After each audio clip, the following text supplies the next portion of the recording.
Evolution evolution का मतलब होता है टू अनरोल और अनफोल्ड। टर्म इवोल्यूशन किसने दी थी? टर्म इवोल्यूशन दी थी हर्बर्ट स्पेंसर ने। इवोल्यूशन क्या होती है? इवोल्यूशन होती है to study the history of past life form. Flora means plants and fauna animals. Evolution एक slow, gradual and continuous process है। यूनिवर्स का origin approximately 20 billion years ago हुआ था, और अर्थ का ओरिजिन हुआ था 4.5 बिलियन ईयर्स अगो, और life appeared 500 million years after the formation of earth, that is almost 4 billion years back. ठीक है। ओरिजिन ऑफ यूनिवर्स को दो थ्योरी से एक्सप्लेन किया जाता है। पहला है बिग बैंग थ्योरी जो दी थी लेमेटेयर ने, और सेकंड है नेबुलर थ्योरी जो दी थी लैपलेस ने। और यूनिवर्स ओरिजिनेट हुआ था 20 बिलियन ईयर्स अगो। उसके बाद अर्थ ओरिजिनेट हुआ 4.5 बिलियन ईयर्स अगो, और अर्थ पे life I 4 billion years ago. Theories of origin of life, इसके लिए काफ़ी सारी थ्योरीज हैं। पहली है थ्योरी ऑफ स्पेशल क्रिएशन जो दी थी बाय फादर सुआरेज। 3 कॉनोटेशन या आइडियाज़ हैं इस थ्योरी के। पहला है कि अर्थ क्रिएट हुई थी 4000 साल पहले, और दूसरी बात, all living organisms which we see today were created as such. जो भी लिविंग ऑर्गेनिज्म हम आज देख रहे हैं वो ऐसे ही बनाए गए थे। The diversity of organisms were same at the time of creation and will be same in the future.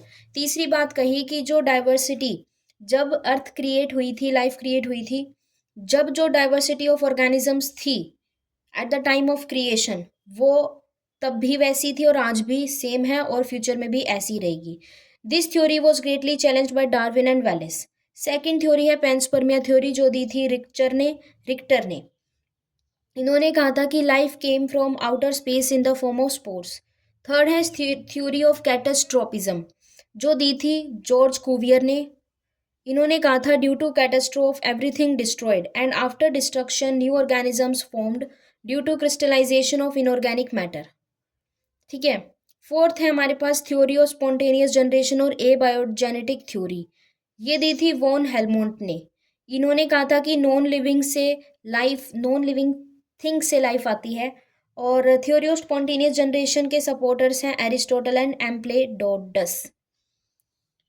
एम्पेडोडस theory.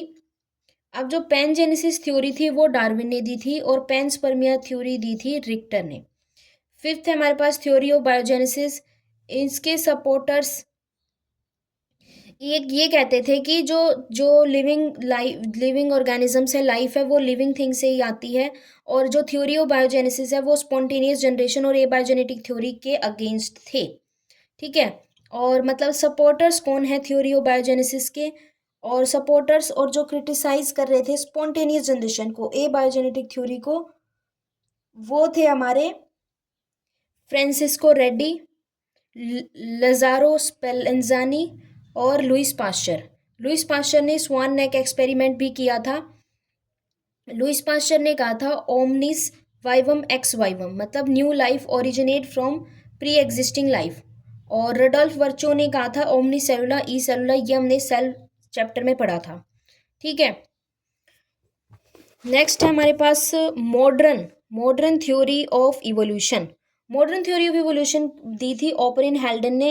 According to him origin of life को हम दो तरीके से पढ़ते हैं। एक तो कीमोजेनी केमिकल इवोल्यूशन, और सेकंड है बायोजेनी बायोलॉजिकल इवोल्यूशन।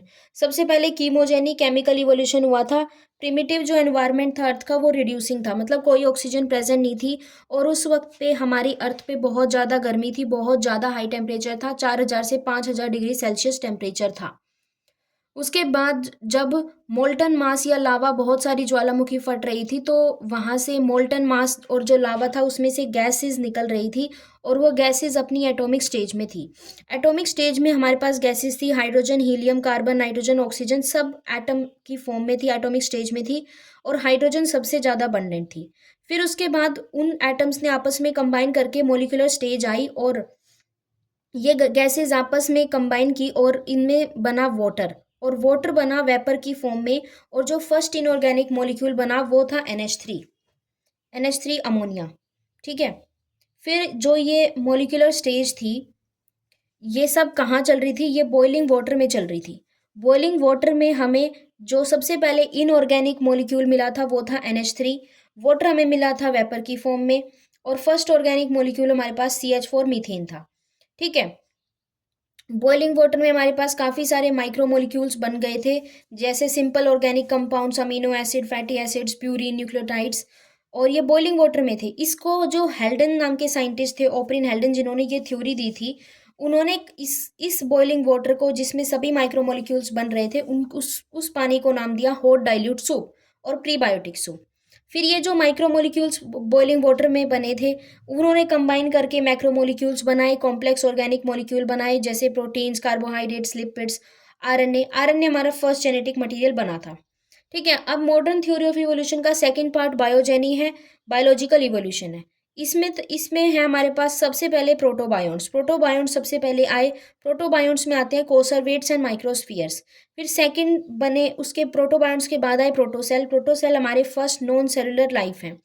प्रोटोसेल के बाद यूबायोंट आए। यूबायोंट में हेट्रोट्रोप्स और ऑटोट्रोप्स आए। हेट्रोट्रोप्स कीमो हेट्रोट्रोप्स, ऑटो हेट्रोट्रोप्स। फिर ऑटोट्रोप्स में photosynthetic autotrophs, non photosynthetic autotrophs.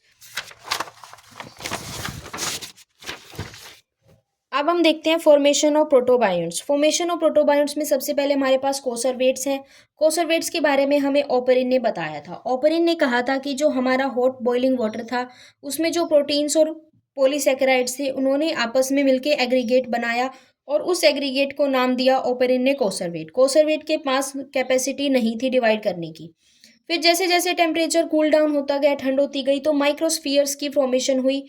और माइक्रोस्फियर्स के बारे में हमें बताया सिडनी फॉक्स ने। सिडनी फॉक्स ने कहा कि पानी में जैसे प्रोटीन्स थे, जो 18 अमीनो एसिड का मिक्सचर था, plus cold water plus lipid की मेम्ब्रेन बन गई, और उस स्ट्रक्चर को नाम दिया माइक्रोस्फियर्स। तो माइक्रोस्फियर्स में प्रोटीन्स थे approximately 18 amino acid, cold water था, लिपिड की मेम्ब्रेन थी। माइक्रोस्फियर्स के पास एबिलिटी थी डिवाइड करने की एबिलिटी थी माइक्रोस्फियर्स के पास, और वो रिप्रोड्यूस भी कर सकते थे। नाउ प्रोटोबायोंट्स के बाद आए हमारे पास प्रोटोसेल। प्रोटोसेल में क्या हुआ, जो हमारे न्यूक्लिक एसिड आरएनए बना था और जो प्रोटीन था, उन्होंने मिलकर न्यूक्लियो प्रोटीन बनाया। न्यूक्लियो प्रोटीन वायरस लाइक था। फर्स्ट साइन ऑफ लाइफ हमारे पास न्यूक्लियो प्रोटीन ही था। न्यूक्लियो प्रोटीन के पास जो है लिपिड मेम्ब्रेन जुड़ी, और फर्स्ट प्रोटोसेल का फॉर्मेशन हुआ। और ये जो फर्स्ट प्रोटोसेल था, ये डबल भी कर सकता था, रेप्लिकेट भी कर सकता था, रिप्रोड्यूस भी कर सकता था, वेरियस फंक्शन कर सकता था। और प्रोटोसेल हमारा first non cellular life form थी, और फर्स्ट प्रोटोसेल लगभग 3 बिलियन ईयर्स अगो बना था। प्रोटोसेल के बाद हमारे पास यूबायोंट आता है ना। हमारा जो पानी के अंदर प्रोटोबायोंट्स थे और काफ़ी सारा ऑर्गेनिक मैटर भी था। तो अब क्या हुआ कि प्रोटोबायोंट जो थे पानी में, उन्होंने ऑर्गेनिक मैटर को यूटिलाइज करना शुरू किया, जो कि उनके सराउंडिंग में प्रेजेंट थी। नाउ काफ़ी देर टाइम के बाद जो प्रोटोबायोंट्स थे, उन्होंने कीमो हेट्रोट्रोप्स में चेंज हो गए। वो ये एनारोबिक कंडीशंस ही थी अभी भी। फिर कीमो हेट्रोट्रोप्स जो थे, उसके बाद ये चेंज हो चुके थे कीमो ऑटोट्रोप्स में। कीमो ऑटोट्रोप्स यूज़ करते थे इनऑर्गेनिक मैटर को। अ- अब कुछ यू अब कुछ जो कीमो ऑटोट्रोप्स थे, उनमें बैक्टीरियो क्लोरोफिल डेवलप होने लगा। और ये जो बैक्टीरियो क्लोरोफिल डेवलप हुआ, ये chemoautotrophs anoxygenic photosynthesis करने लगे, और ये H2S का यूज़ करने लगे इंस्टेड ऑफ वाटर। और इस वजह से ये सल्फर रिलीज करने लगे instead of oxygen. Now bacteria chlorophyll में कोई मॉलिक्यूलर चेंज हुआ, और उस मॉलिक्यूलर चेंज के कारण जो बैक्टीरिया क्लोरोफिल था, वो अब क्लोरोफिल में चेंज हो गया। अब जो कीमोटोट्रोपिक बैक्टीरिया थे, नॉन ऑक्सीजेनिक जो फोटोसिंथेसिस कर रहे थे अब तक, अब वो ऑटोट्रोपिक बैक्टीरिया में चेंज हो गए, और वो ऑक्सीजेनिक फोटोसिंथेसिस करने लगे, और उसकी वजह से ऑक्सीजन रिलीज होने लगी। ऑक्सीजन रिलीज हुई तो अब एटमॉस्फेयर में ऑक्सीजन आ गई, और हमारा एटमॉस्फेयर ऑक्सीडाइजिंग बन गया। यूकैरियोटिक जो यूकैरियोटिक सेल है, उसकी फॉर्मेशन के बारे में हमें एक्सप्लेन किया था एंडोसिम्बायोटिक थ्योरी। एंडोसिम्बायोट थ्योरी ने हमें फॉर्मेशन ऑफ यूकैरियोटिक सेल के बारे में बताया, और एंडोसिम्बायोट थ्योरी को दिया था लिन मार्गुलिस ने। ठीक है। देन दी है Stanley and Harold Urey Miller experiment. इन्होंने experimental proof of chemical evolution दिया था। जो थ्योरी ऑफ ओपरिन हेल्डन ने केमिकल इवोल्यूशन की थ्योरी दी थी, उसके बारे में एक्सपेरिमेंटल प्रूफ हमें मिलर एंड यूरे एक्सपेरिमेंट द्वारा पता चला। 1953 में एक्सपेरिमेंट किया गया। इस एक्सपेरिमेंट को सिमुलेशन एक्सपेरिमेंट भी बोलते हैं। जो एपरेटस यूज़ किया गया उसको बोला स्पार्क डिस्चार्ज एपरेटस। इस एक्सपेरिमेंट को करने में इसकी ड्यूरेशन थी 15 to 18 डेज और टेम्परेचर यूज़ किया गया था 800 डिग्री सेल्सियस। तो इसमें क्या था, इसमें एक हीट सोर्स था और उस ऊपर एक बॉइलिंग वाटर था। बॉइलिंग वाटर रिप्रेजेंट कर रहा था ओशियन को। बॉइलिंग वाटर में से फिर वाटर वेपर्स बने। वाटर वेपर्स फिर ट्यूब से चले चले चले वो एक स्पार्क, अब एक एक गैशियस चैम्बर था आगे, वहाँ पे स्पार्क डिस्चार्ज था। बहुत ज़्यादा जो है इलेक्ट्रोड्स की मदद से स्पार्क क्रिएट किया गया था, ठीक है। और वो रिप्रेजेंट कर रहा था उस वक्त के एटमॉस्फेयर को, ठीक है। अब इस एटमॉस्फेयर में काफ़ी सारी गैसेस डाली गई थी, जैसे मीथेन जो हमारा फर्स्ट ऑर्गेनिक मॉलिक्यूल था, ammonia first inorganic molecule, hydrogen gas और वाटर वेपर। ये सब दर्शा रहे थे हमारे वोल्केनो को, जो उस वक्त वोल्केनो थे वहाँ से ये सब गैसेस निकल रही थी, ठीक है। और ये सब गैसेस किस रेशो में डाली गई, NH3, ammonia, methane and hydrogen gas 1:2:1:2:2 इतने में डाली गई थी। फिर जब ये यहाँ से वाटर वेपर पास किए गए तो उसके बाद कंडेंसर आया। कंडेंसर से पानी अंदर और बाहर जा रहा था, इससे जो था हमारा जो टेम्परेचर था वो कम होने लगा। उसके बाद नीचे एक ट्यूब थी, ट्रैप था, जिसमें कि लिक्विड वाटर ट्रैप हो रहा था, जो वाटर ठंडा हो चुका था। उसमें हमें वाटर मिला जिसके अंदर ऑर्गेनिक कंपाउंड्स थे। उस वाटर में हमें ऑर्गेनिक कंपाउंड्स मिले और वो जो ऑर्गेनिक कंपाउंड्स मिले थे वो थे aspartic acid, alanine and glycine. aspartic acid, alanine and glycine. So next topic is evidences of evolution. So first is morphological and anatomical evidences. Homologous organ. Homologous organs क्या होते हैं? Organs having similar origin and structure but function may be same or different. Homologous organ वो organs होते हैं जिनका origin similar होता है, लेकिन और उनका स्ट्रक्चर और ओरिजिन दोनों सिमिलर होता है, लेकिन उनका फंक्शन सेम या डिफरेंट दोनों हो सकते हैं। होमोलोगस ऑर्गन बनते हैं due to divergent evolution. Example mouth parts of insect, जैसे mandible lower jaw, maxilla upper jaw, labium lower lip, labrum upper lip and hypopharynx tongue. Homologous organs का similar origin और structure होता है लेकिन function same या different हो सकता है। इन ये बनते हैं due to divergent evolution. Example है mouth parts of insects. Now next example हमारे पास है कॉकरोच। कॉकरोच में biting and chewing type, honey bee siphoning type, mosquito piercing and sucking type, house fly sponging type. Example of homologous organ. उसके बाद दूसरा example है brain and heart of vertebrates. Third है thorn of bougainvillea and tendril of Cucurbita. अब जो thorns of bougainvillea है ये axillary bud से आते हैं और इनका फंक्शन है प्रोटेक्शन एंड सपोर्ट। लेकिन जो टेंड्रिल ऑफ क्यूकरबिटा है उसका भी ओरिजिन एक्सिलरी बर्ड है लेकिन इसका फंक्शन अलग है, ये क्लाइंबिंग करता है। तो हमारे होमोलोगस ऑर्गन्स की डेफिनेशन को ये सेटिस्फाई कर रहे हैं, ओरिजिन सेम होना चाहिए, सिमिलर होना चाहिए, फंक्शन डिफरेंट भी हो सकता है, ठीक है। फोर्थ एग्जाम्पल है फोर लिम्स ऑफ मैमल्स, जैसे humerus, ulna, radius, carpals, metacarpals, phalanges. Fifth है testis in male and ovary in female. Sixth है phylloclade in Opuntia and stem of plant. अब जो फाइलोक्लेड ऑफ ओपुंशिया है इसका origin भी stem है, stem of plant ये तो खुद भी स्टेम है।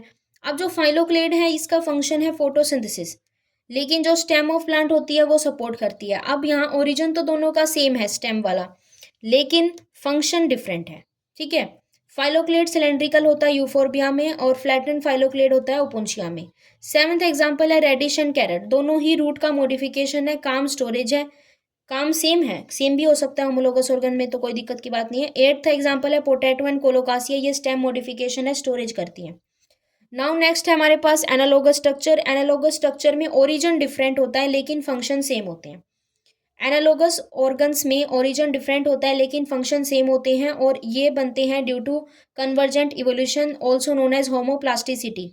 एग्जाम्पल है आई ऑफ ऑक्टोपस जो कि एक इनवर्टिब्रेट है, मैमल्स जो वर्टिब्रेट है। दोनों का ओरिजिन डिफरेंट है लेकिन फंक्शन सेम है, दोनों देखने का काम कर रही हैं। सेकंड है विंग्स ऑफ बटरफ्लाई जो कि एक इंसेक्ट है, एंड मैमल्स जैसे बैट, बर्ड्स, एप्स। इनमें जो विंग्स हैं इनका ओरिजिन डिफरेंट है लेकिन फंक्शन सेम है, दोनों उड़ने के काम आते हैं। Sting of bee and scorpion. Fourth है tuber of sweet potato and potato. Sweet potato का जो ट्यूबर है वो रूट मॉडिफिकेशन होती है और जो पोटैटो है वो स्टेम का मॉडिफिकेशन है। ठीक है। फिफ्थ है flipper of penguin and flipper of dolphin. ठीक है। सो ये हमारे आज का टॉपिक है।